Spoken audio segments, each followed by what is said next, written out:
Salam Budaya Salam Kebajikan. Yang terhormat kepada Komisioner Bawaslu Kota Madiun, selamat siang Bapak, serta seluruh sekretariat dan staf Bawaslu Kota Madiun yang kami hormati.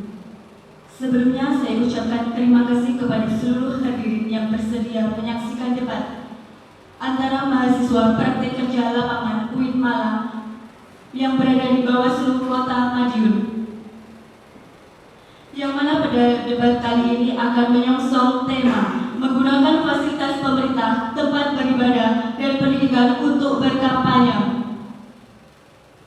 Ada pepatah yang mengatakan tak kenal maka tak sayang, maka dari itu perkenalkan saya Putri Melatu Nurmaini selaku moderator yang akan memandu jalannya acara debat pada siang hari ini.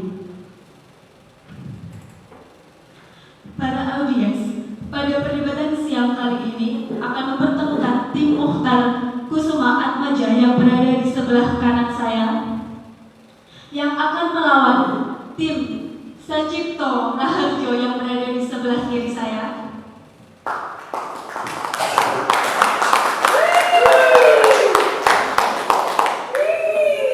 Dan alangkah lebih baiknya masing-masing tim memperkenalkan anggotanya kepada tim pro. Silakan memperkenalkan anggotanya kepada audiens yang berada di lokasi pada siang hari ini.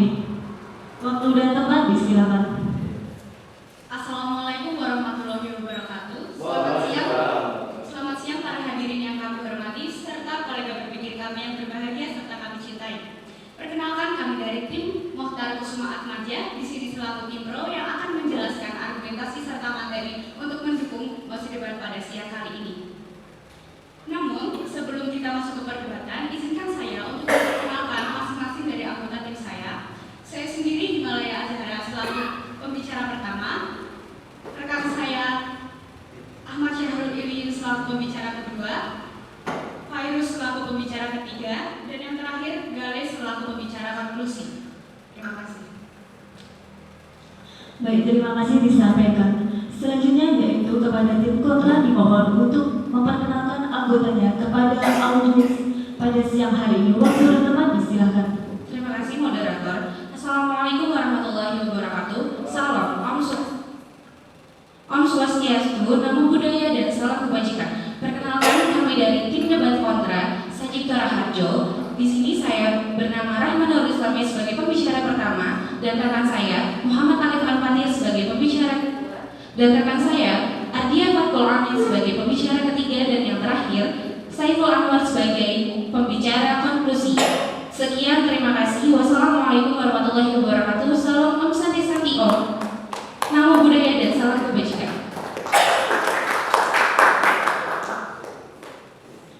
Baik, terima kasih kepada kedua tim. Selanjutnya yaitu acara yang ditunggu-tunggu, kita memasuki acara inti pada siang hari ini. Selanjutnya yaitu penyampaian pembicara satu dari tim pro yang mana akan diberikan kesempatan berbicara maksimal 5 menit dimulai dari kata pertama. Untuk tim pro, waktu dan tempat disilakan. Para hadirin sekalian, dan adapun alasan kami dalam menyetujui penggunaan fasilitas pemerintah, tempat ibadah dan tempat beribadah karena berdasarkan pada dalam pasal 1 ayat 2 Undang-Undang Negara Republik Indonesia tahun 1945 yang berbunyi bahwa kedaulatan berada di tangan rakyat dan melaksanakan menurut Undang-Undang Dasar.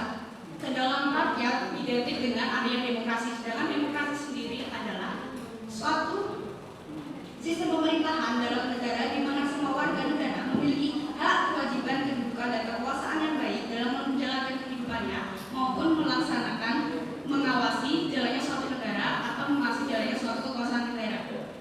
Berkaitan dengan mosi debat kami kali ini, kami mendukung adanya kampanye di tempat fasilitas pemerintah, tempat ibadah, juga tempat pendidikan karena seiring berjalannya waktu dan seiring perkembangan zaman yang ada, perkembangan kampanye juga mulai beragam, mulai dari pelaksanaan kampanye menggunakan alat kampanye, juga kampanye yang bersifat orasi. Dewasa ini, tempat dan fasilitas digunakannya dalam pelaksanaan kampanye juga beragam seperti yang kita tahu, penggunaan fasilitas pemerintah, tempat ibadah, juga tempat pendidikan. Namun saudara sekalian, seperti yang kita tahu, hal ini telah bertolak belakang atau melanggar pasal 280 Undang-Undang Undang-Undang Nomor 7 Ayat 1 pada poin H yang berbunyi bahwa pelaksana, peserta, tim kampanye dilarang mengadakan kampanye di tempat fasilitas negara, tempat pendidikan, juga tempat peribadatan. Namun, menurut tim kelompok kami, hal ini juga bertolak belakang, pasal ini juga bertolak belakang dengan Undang-Undang Dasar 1945 pada pasal 28E yang berbunyi bahwa setiap orang berhak atas kebebasan berserikat, berkumpul, dan mengeluarkan pendapat, di mana seharusnya kebebasan pendapat di Indonesia ini merupakan sebuah hak yang dilindungi secara penuh dan resmi oleh konstitusi. Saudara, jika kita melihat ulang kepada filosofi dari pasal 280 ayat 7 ayat 1 poin H pada Undang-Undang Nomor 7 tahun 2017 tentang pemilu, bahwa diadakannya pemilu ini adalah suatu bentuk wujud untuk menjamin tercapainya cita-cita dan tujuan nasional sebagaimana yang sudah termaktub dalam Undang-Undang Dasar Negara Republik Indonesia. Dan pemilu adalah sebagai sarana perwujudan kedaulatan rakyat untuk menghasilkan wakil rakyat dan memerintah negara yang demokratis berdasarkan Pancasila dan Undang-Undang Dasar 1945. Peraturan pemilihan umum dibuat sebagai perwujudan sistem ketatanegaraan yang demokratis, berintegritas, demi menjamin konsistensi dan kepastian hukum serta pemilihan umum yang efektif dan efisien. Dalam hal ini, kita sebagai tim pro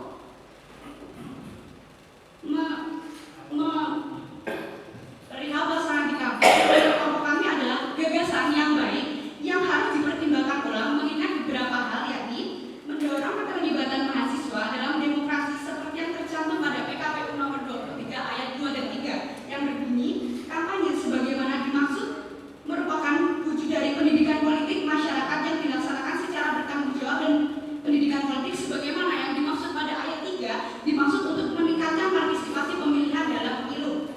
Namun, adanya kampanye di kampus tentu saja tidak luput dari beberapa catatan yang harus tetap diperhatikan.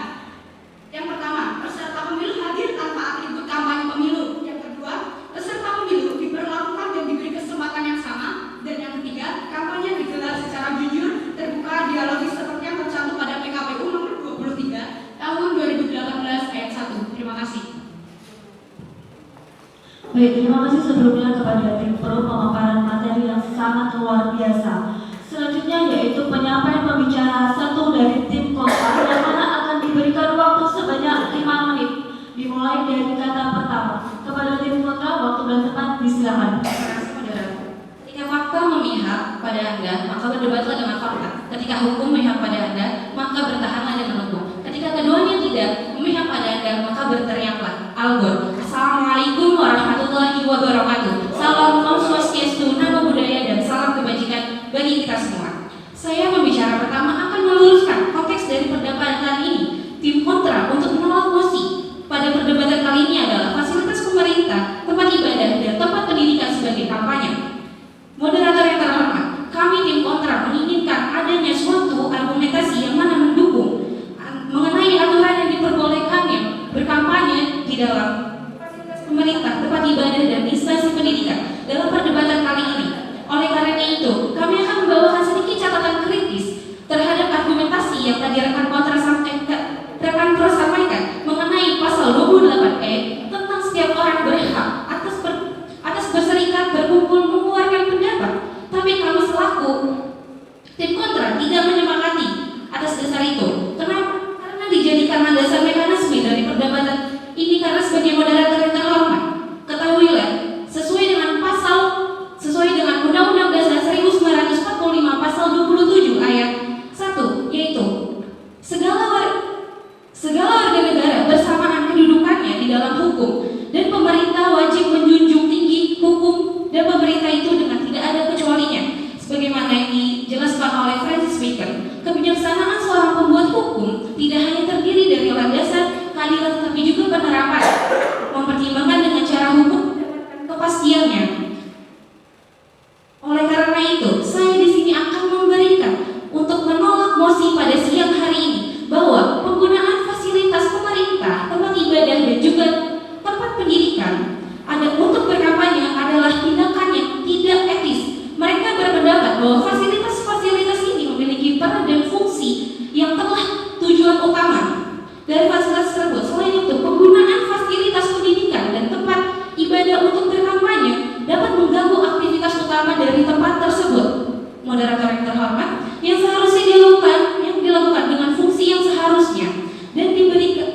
yang seharusnya diberikan oleh tempat ibadah, serta mengganggu prosesnya pendidikan yang seharusnya dilakukan di instansi pendidikan itu tersebut.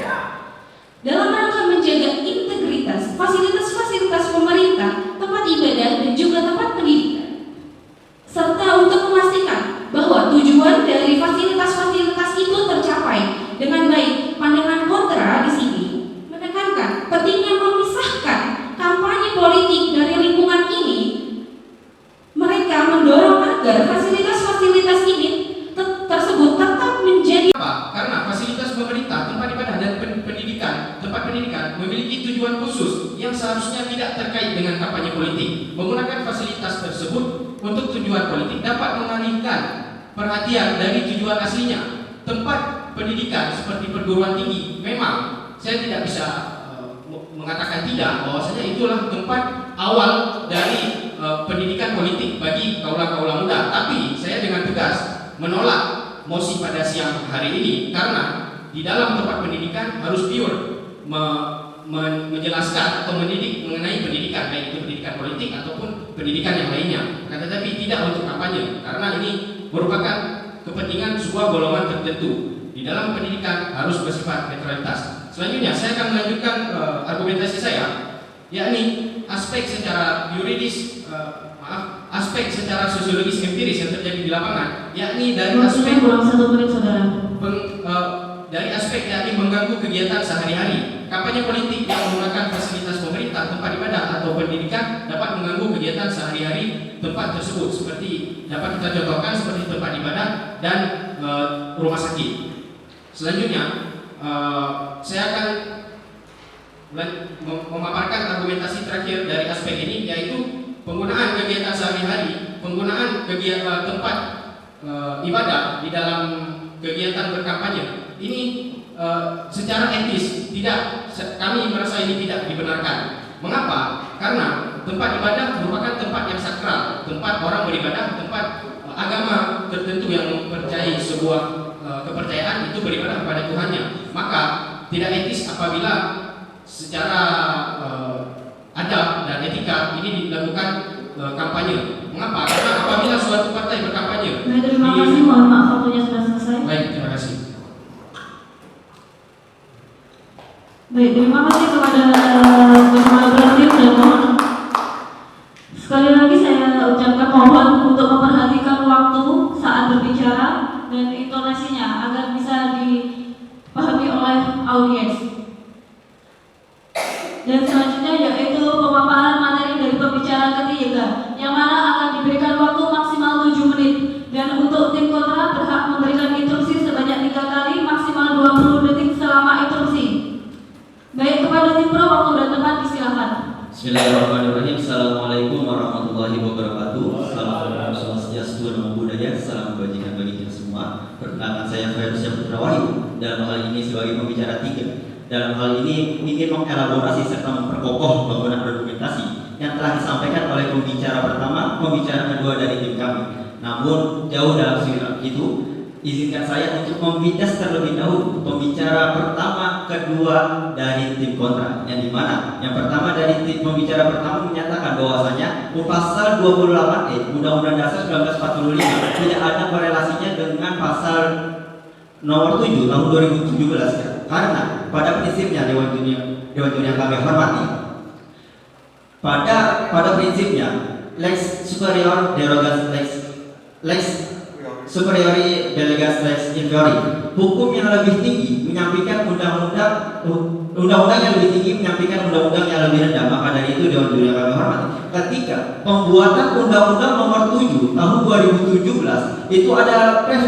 referensi dari Undang-Undang Dasar 1945. Karena apa? Undang-Undang Dasar 1945 adalah panjinya hukum di seluruh Indonesia, panjinya dan salah satu referensi yang paling utama. Maka dari itu Undang-Undang Nomor 7 Tahun 2017 harus mengikuti apa yang telah disampaikan oleh pembicara dari tim kami, yang dimana pada pasal 28E Undang-Undang Dasar 1945 khususnya pada pasal ayat 3 yang menyatakan bahwasanya setiap warga negara berhak dan mendapatkan haknya, hak untuk berkumpul, hak untuk berserikat, dan hak untuk menyuarakan pendapat. Maka dalam hal inilah orasi dalam kampanye, perkumpulan dalam diatur dan sudah diamankan oleh Undang-Undang Dasar 1945 dan pembicara pertama pun menolak hal tersebut karena pada dasarnya Undang-Undang Dasar memiliki hak asasi manusia memiliki dua prinsip. Yang pertama non-derogable right dan derogable right yang mana hak asasi manusia bisa dibataskan dan hak asasi manusia yang tidak bisa dibataskan. Maka dari itu Undang pasal 28E itu adalah pasal yang tidak bisa dibataskan karena pada hakikatnya pasal tersebut adalah pasal tentang kebebasan berekspresi. Maka dari itu Dewan Juri yang kami hormati menyimpulkan dan membidas pandangan dari pembicara kedua dari tim kontra yang menyatakan bahwasanya fasilitas silakan.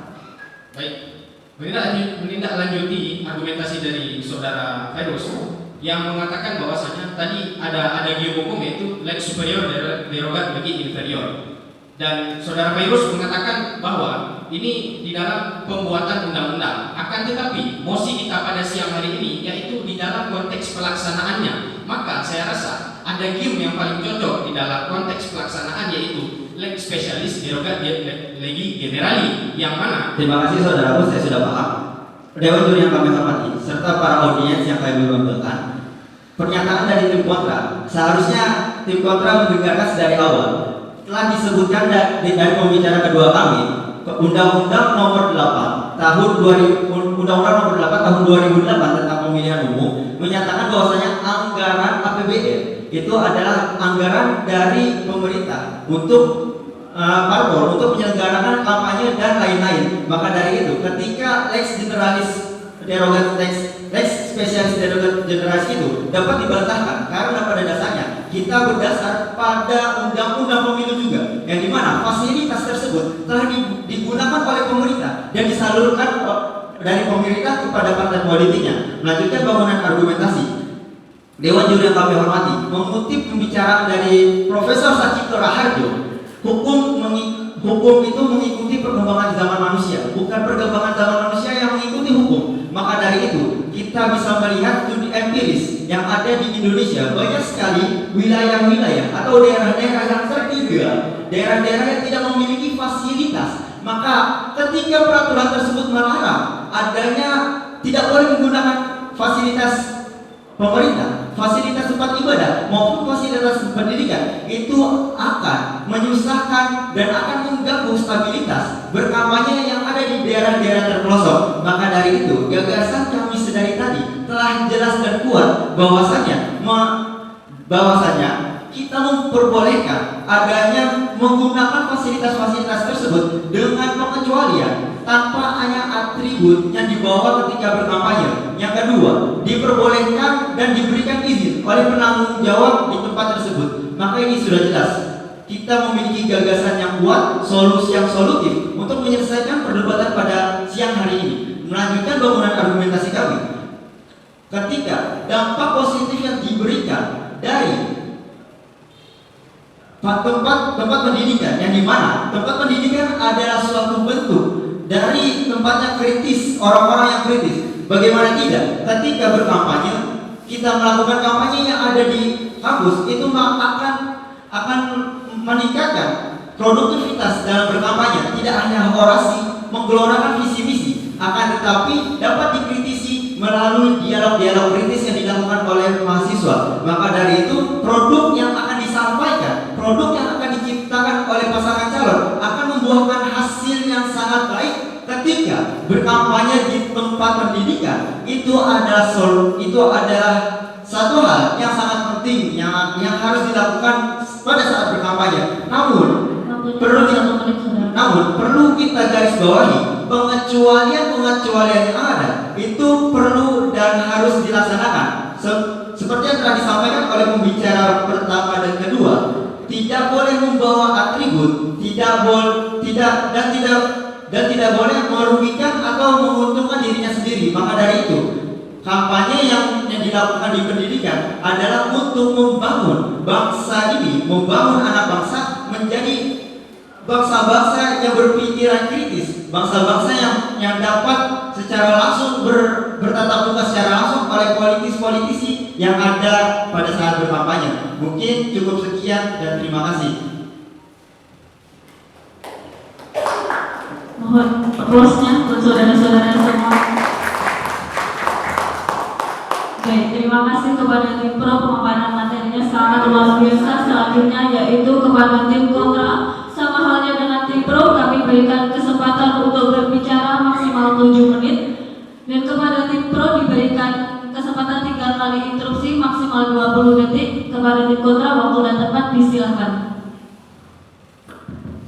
Baik, terima kasih. Di sini saya sebagai pembaca ketiga akan menghancurkan argumen dari tim pro dalam bahwasanya mengenai argumen yang sudah dilemparkan mengenai fasilitas kekurangan fasilitas di daerah-daerah tertentu, padahal sudah jelas dalam Undang-Undang Nomor 7 Tahun 2017 Pasal 275. Apabila Anda lebih cermat teliti lagi, Anda bisa menemukan di situ Pasal 267 juga menyatakan bahwa adanya metode-metode yang sudah dituliskan dalam Undang-Undang Nomor 7 Tahun 2017, antara lain saya akan menyebutkan. Untuk yang pertama mengenai pertemuan terbatas, pertemuan tatap muka, penyebaran bahan kampanye pemilu kepada umum, lalu pemasangan alat peraga di tempat umum, media sosial, iklan media massa cetak, media massa cetak dan internet, rapat umum, tempat pasangan calon, dan kegiatan lain yang tidak melanggar larangan kampanye pemilu. Dalam poin 9, padahal sudah jelas di situ diterangkan bahwa kegiatan lain yang tidak melanggar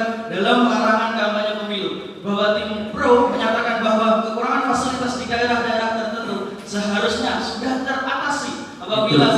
Mohon maaf sebentar, saya melanjutkan terlebih dahulu. Mengenai pasal 267 ini padahal sudah lugas menjelaskan bagaimana metode-metode pemilu, metode-metode kampanye yang sudah dihancurkan, yang sudah dianjurkan dalam pasal 267. Instruksi saudaraku. Silakan.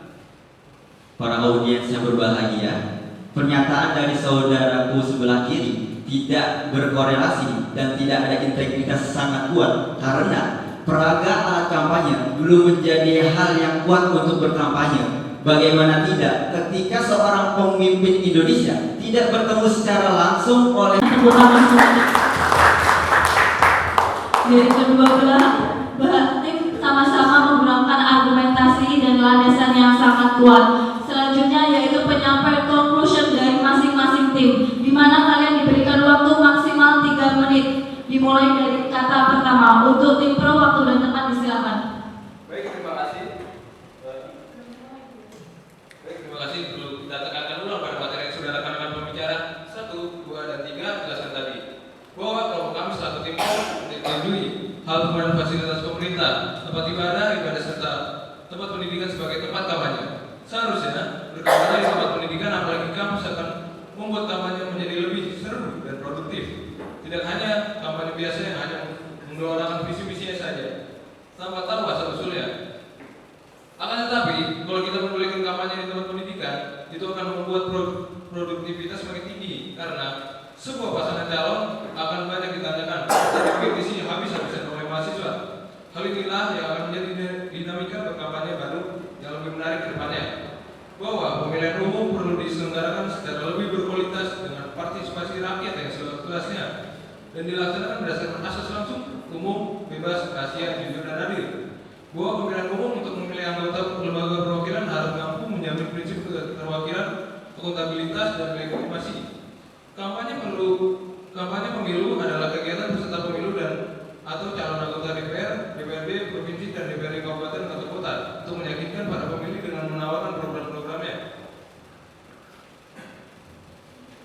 Kampus yaitu dapat menguji kapasitas para calon, menguji kualitas dan program para calon, mendorong keterlibatan mahasiswa dalam demokrasi, dan menjadi wadah edukasi politik. Dikarenakan beberapa faktor seperti yang sudah dipaparkan tadi, bahwasannya 1. Kampus dinilai sebagai tempat atau kelompok yang dinilai masih kritis sehingga dapat digunakan untuk menguji kualitas dan program para calon. Apakah calon yang akan memimpin bangsa ini cocok untuk memimpin bangsa ini? 2. Sebagai wadah edukasi politik.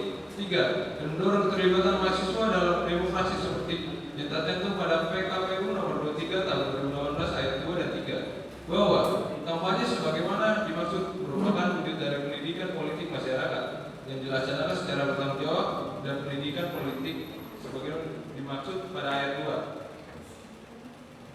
Baik, terima kasih. Baik, terima kasih kepada tim pro atas penyampaian conclusionnya. Selanjutnya yaitu kepada tim kontra. Waktu 3 menit dimulai dari kata pertama. Waktu dan tempat disilakan. Sebuah pemerintah memang diperlukan, bukan karena manusia pada dasarnya adalah jahat, akan tetapi karena manusia pada hakikatnya adalah mementingkan pribadi dari masyarakat. Assalamualaikum warahmatullahi wabarakatuh. Di sini saya menyampaikan konklusi dari tim kontra, di mana dalam hal debat ini, para audiens yang kami hormati, tim kontra berhasil mengungkapkan argumen yang kuat mengenai pelarangan kampanye menggunakan fasilitas pemerintah, tempat ibadah, dan pendidikan. Sudah dipaparkan bahwa fasilitas-fasilitas ini memiliki fungsi dan tujuan yang masing-masing telah ditentukan. Fasilitas pemerintah bertujuan untuk memberikan pelayanan publik yang berkaitan dengan urusan pemerintah. Tempat ibadah berfungsi sebagai tempat penyembahan dan pengabdian spiritual, sedangkan institusi pendidikan bertujuan untuk memberikan pendidikan dan pembelajaran kepada masyarakat. Para audiens yang terhormat, tim kontra menyatakan bahwa penggunaan fasilitas ini bertujuan untuk tujuan kampanye adalah tindakan yang tidak etis. Kami tim kontra juga berpendapat penggunaan fasilitas pemerintah, tempat ibadah dan tempat pendidikan dalam kampanye politik dapat mengganggu netralitas dan tujuan utama dari fasilitas tersebut. Selain itu, para audiens yang kami hormati, penggunaan fasilitas pendidikan dan tempat ibadah untuk kampanye dapat mengganggu aktivitas utama yang seharusnya dilakukan di tempat tersebut seperti proses ibadah dan proses pembelajaran. Saya tanya kembali, apakah argumentasi dari tim pro bisa dipertanggungjawabkan? Para audiens yang kami hormati, tim kontra juga menyoroti beberapa dampak berupa buruk dari penggunaan fasilitas pemerintah, tempat ibadah, dan tempat pendidikan untuk kampanye politik. Dampak tersebut mencakup penyalahgunaan kekuasaan, kerusakan kepercayaan masyarakat, mengganggu berjalannya aktivitas kegiatan sehari-hari, penyimpangan tujuan awal fasilitas, dan terpecah belahnya masyarakat. Dengan menjaga pemisahan antara lembaga pemerintah, tempat ibadah, dan pendidikan dengan kegiatan politik, dampak-dampak negatif tersebut bisa dihindari. Audiens yang terhormat, tim kontra juga merujuk pada landasan hukum yang melarang atau membatasi penggunaan fasilitas pemerintah, tempat ibadah, dan tempat pendidikan untuk kampanye. Di antaranya yang sudah disebutkan. Terima kasih.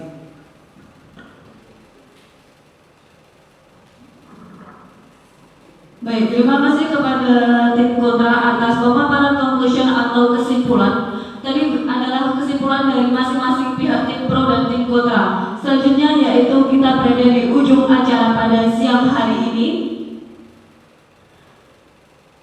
Ke UIN Cendrawasih, sekian dan terima kasih. Wabillahi taufiq wal hidayah. Wassalamualaikum warahmatullahi wabarakatuh.